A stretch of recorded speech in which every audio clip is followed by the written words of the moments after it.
With 2XKO being newly released on consoles and free to play for literally everyone, I thought what better way to catch you guys up than to make a I Hate series. So this is our first one that I'll be doing. We'll be talking about Ekko in this one. Let's get into it.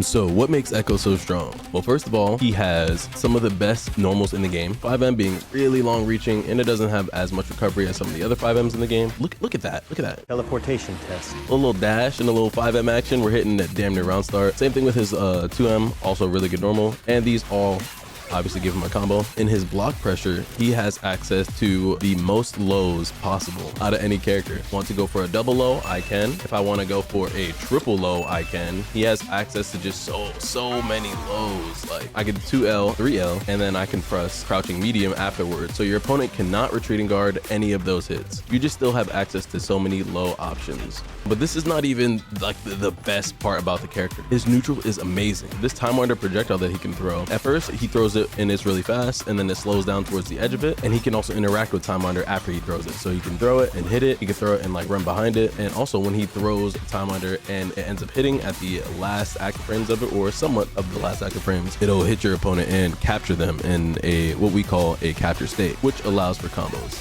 So you can hit your opponent and then get a nice combo. He also has access to a double jump in the air. If your opponent sees that you jump and they want to anti-air you, right? And you can get a little punish on them. There's a lot of different ways you can like mix up your approach as Ekko. If you thought that was all we're going to talk about in neutral, it's simply not. There's just more to be had. Oh, also he can throw time under in there. I didn't even mention that. And it still does the same thing. Makes it capture state almost instantly if you throw it really low to the ground. Also, he has jump S2, his air S2 special. This is an actual overhead, by the way. And it covers so much screen space. Look at that. Look at that big red box. All that is just pure hitbox. And if he ever gets to hit, he can confirm it and go into super. That's a lot of stuff, like just talking about neutral. We haven't even talked about the real reason this character is broken. The reason Ekko is actually so strong is because of this situation right here. If this character ever gets you in the corner, which is not hard to do, by the way, he has a combo route that actually lets him pretty much do anything he wants in the game. And let me show you what this looks like. So from this situation right here, if your opponent blocks that time under, it pulls them out of the corner and you get to mix them up. So you get to like left, right them. You could throw them before the time under hits them. You can go for an overhead because he does have a command overhead, which I didn't even mention, by the way. This is just an overhead that just works. If you're in your install super, you can just combo off of it. That situation is so strong because you just get to pressure your opponent for so long. So not only does this character have amazing neutral, Jazz 2, his projectiles, even roll, great buttons as far as, you know, catching your opponent trying to get away from you with all the lows that he has in his kit. And he has great damage, great Oki. He has great everything. There's nothing that this character can do wrong. And his 2H is the... I hate his 2H. I've been talking about his 2H forever, man. Look at that. Ekko's... He's behind me!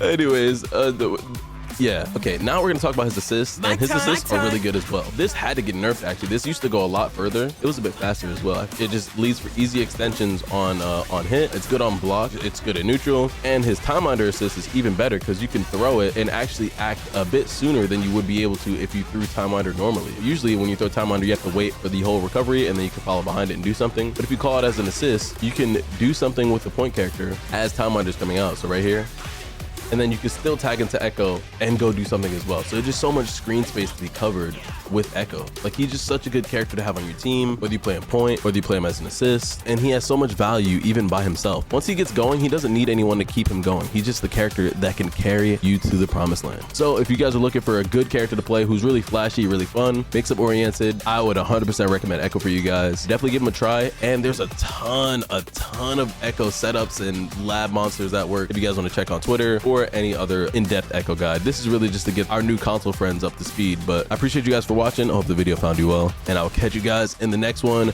Go play some Ekko, or don't, because I hate Ekko.